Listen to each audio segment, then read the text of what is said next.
తమిళనాడులో హిందూ జనాభా 87% ఉంది.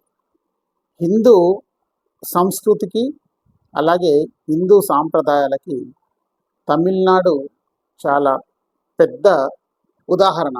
ఎందుకంటే మధుర మీనాక్షి ఉంది, కంచి పీఠం ఉంది, అలాగే చాలా పెద్ద పెద్ద దేవాలయాలు ఉన్నాయి. ద్వాదశ జ్యోతిర్లింగాల్లో ఒకటైన రామేశ్వరం కూడా తమిళనాడులోనే ఉంది. ఇలాంటి 87% హిందువులు ఉన్న రాష్ట్రానికి జోసెఫ్ విజయ్ 107 సీట్లు గెలిచి సీఎంగా మారతాడు. మొట్టమొదటి నుండి అతని నినాదం ఏంటంటే, నేనొక సెక్యులర్ని.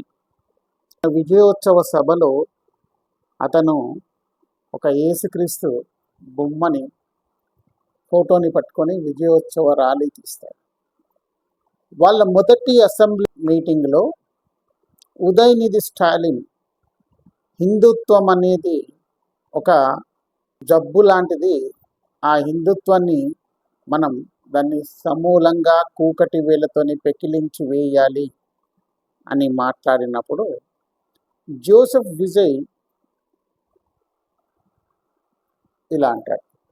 అలాగే ఉదయనిధి స్టాలిన్ మాట్లాడిన తర్వాత జోసెఫ్ విజయ్ మాట్లాడుతున్నప్పుడు ఒక్క మాట కూడా స్టాలిన్కి వ్యతిరేకంగా మాట్లాడాడు. స్టాలిన్ మాట్లాడిన మాటల్ని వ్యతిరేకించాడు, ఖండించాడు.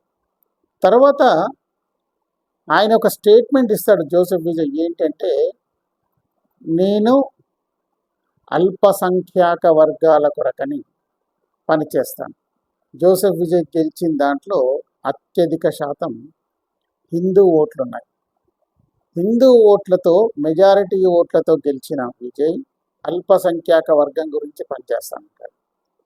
బీజేపీ గెలిచిన ముఖ్యమంత్రులు ఎవ్వరు కూడా అల్పసంఖ్యాక వర్గం వాళ్ళు వేసిన ఓట్లతో గెలవలేదు. వాళ్ళు ఎప్పుడు కూడా మేము మెజారిటీ ప్రజల పక్షాన నిలబడతామని ఎక్కడ స్టేట్మెంట్ ఇవ్వలేదు. ఆలోచించండి మిత్రులారా. జై హింద్, జై భారత్.